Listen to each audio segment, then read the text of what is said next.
Today we're going to be looking at tech trees and how you can get going in a light tank if you're a new player to World of Tanks. Now, this is not going to be a ultimate beginner's guide to light tanks. I'm not going to be going over any type of specific game mechanics or equipment, guys, ammo, consumables, none of that.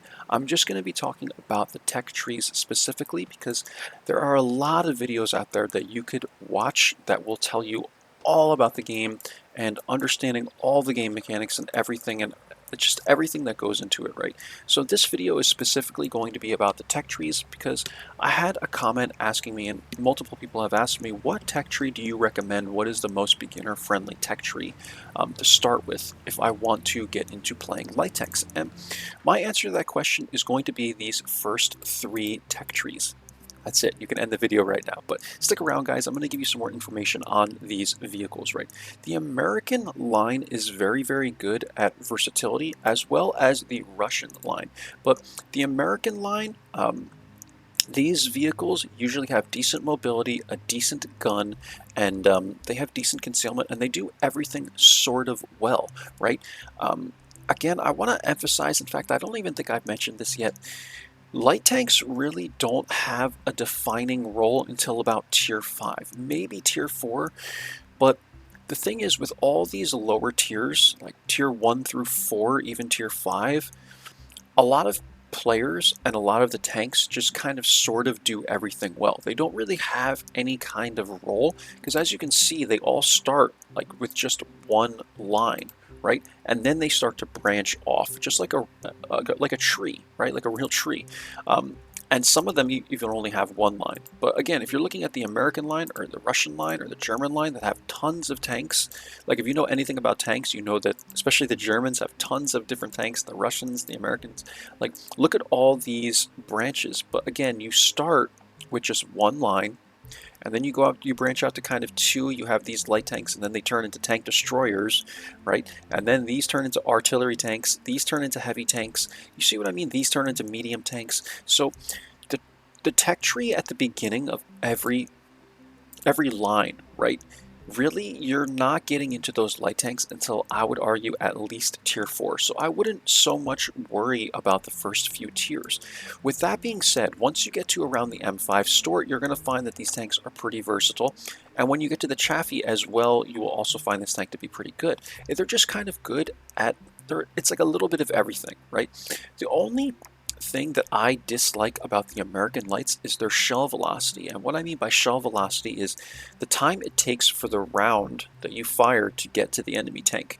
The shell velocity is pretty slow on the American lights, and I find that to be kind of annoying as a much better player. But if you're a newer player, you might not notice this as much. Now, we'll just kind of take a quick look here at the Chaffee. And this is what it looks like. It's a very standard, looking tank. It's easy to understand. There's not a lot going on with it. And again, you have a decent firepower, you have decent mobility, you have decent concealment, you have decent spotting. And that's what I would urge you guys to try, is these tanks that are just kind of sort of good at everything, right? They're going to be the most beginner friendly. Now you have the Russian line as well, and the Russian line is pretty good also. These tanks have really good mobility. They're very fast, and sometimes that can mean you're going to end up biting off more than you can chew, but I think they're also decent tanks to start with because, again, they all kind of play to that light tank role early on in my eyes because they have the mobility to do so, right? And they feel quick, they're easy to understand, and they're kind of sort of good at everything. Again, decent spotting, decent concealment. I would even argue the spotting is not great on these, but this is like the tier 4, so, but again, spotting, concealment, mobility is very good, and firepower is decent. Like, there's just nothing to really complain about heavily on these vehicles. Comparing that to something like the UK branch, first let's go over the German line actually. The German line is good. Again, these tanks are decent, but what happens with the German line is that you have these autoloaders, these machine gun type guns, which have long reloads, and if you're a newer player, you're going to run into trouble because you need to really understand how these guns work. So I would recommend the German line third behind the American line and the Russian line for that reason. However, you can branch off to the German line if you so choose, but just keep in mind that the guns the gun choices can get a little weird, right? Now, I'm going to emphasize that even more for the UK line, because the UK line has really weird light tanks that are good if you know how to play them, but bad if you don't understand how to play them, right? So with tanks such as the Cruiser, we'll just take a look at the Cruiser 4 because it's one that I actually have in the garage. The Cruiser 4 has this pom-pom gun on it that basically shoots 2 shots. You only need to click the mouse once and you shoot twice. It's very awkward and just very weird if you're a new player, and I don't recommend it because the way these tanks work are just not, they're not versatile, right? They're not the same as these other vehicles that I've shown you. The view range is not great. The concealment is a little bad in my opinion. This is a very fat, big tank. And also the mobility is not great, right? Like the mobility on these vehicles, they're just not very fast. So you'll find yourself getting into trouble. Like if you need to run away, you're going to have a tough time getting away, right? And the tank is just awkward. I'm telling you, the gun is kind of inaccurate. You need to understand what you're doing with this vehicle. Once you understand it, you'll be good in it. But I don't recommend this line if you're new to light tanks because it's just very tricky, very challenging. The tanks are awkward as all heck, and trust me, I just don't recommend them. Now, the Covenanter is actually a very good tank. That is the tier 5, version of the UK light, but it's also very challenging to play and tricky to understand and all that. So again, I don't recommend this line for that reason.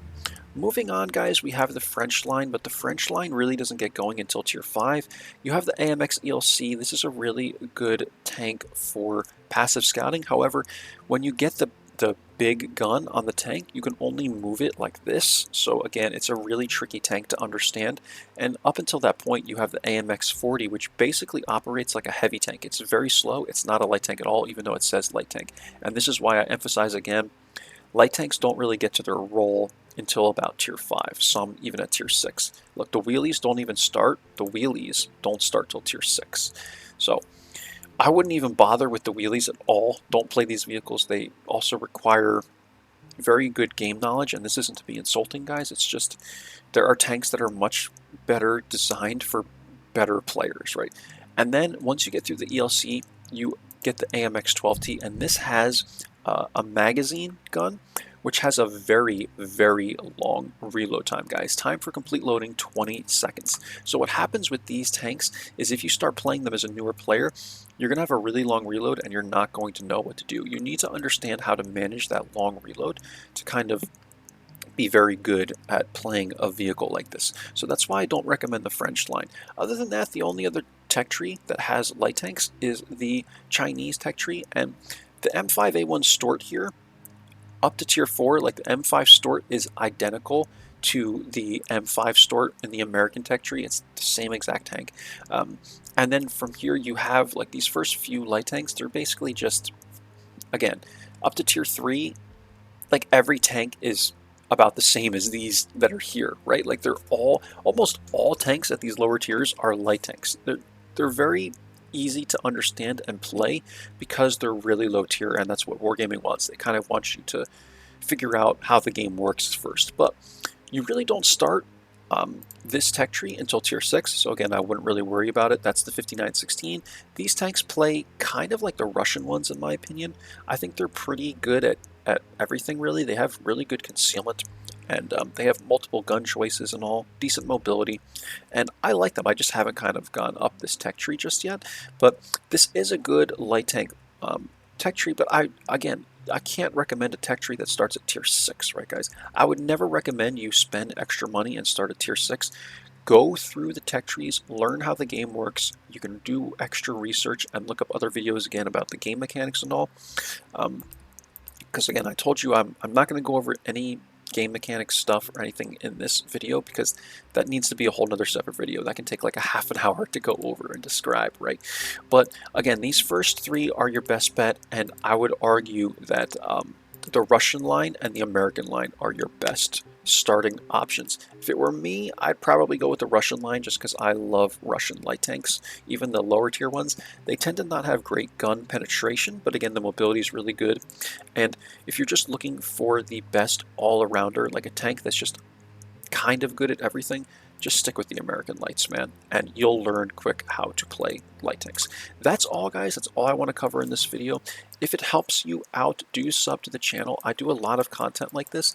This is my most beginner-friendly video, but I do a lot of videos on what spots to take, positions to go to, in a light tank. Sometimes how I set up my light tanks, and all map awareness videos, because being a good light tank player is a lot more than just setting up your tank and getting into battle. Light tanks have the biggest learning curve. You need to be looking at the map all the time. You need to keep your brain, firing on all cylinders at all times, guys. You need to be very good at understanding the game to be a good light tank player, and that's what I'm here for. But this video is going to be probably one of my most beginner-friendly videos. I would urge you guys to go out and take a look at some other videos, because World of Tanks is an old game. It's been around a while. You will find other videos of bigger CCs than me making videos on beginner-friendly game mechanics stuff. So learn that, and then you can come back here and I will show you all those cool things about light tanks and how to be a better player. I hope you enjoyed, guys. Sub if you learned a thing or two. You can like and comment and share the video. That helps get recommended more. And again, comment if you have any questions. I'm always here for your guys' questions, and I will answer and help you out. Because I don't have a lot of subs, so it's just easy for me to see the notification on my phone. I'll respond to you. If you have questions, feel free to ask. That's it, guys. I'll catch you for the next one. Take care, and bye-bye.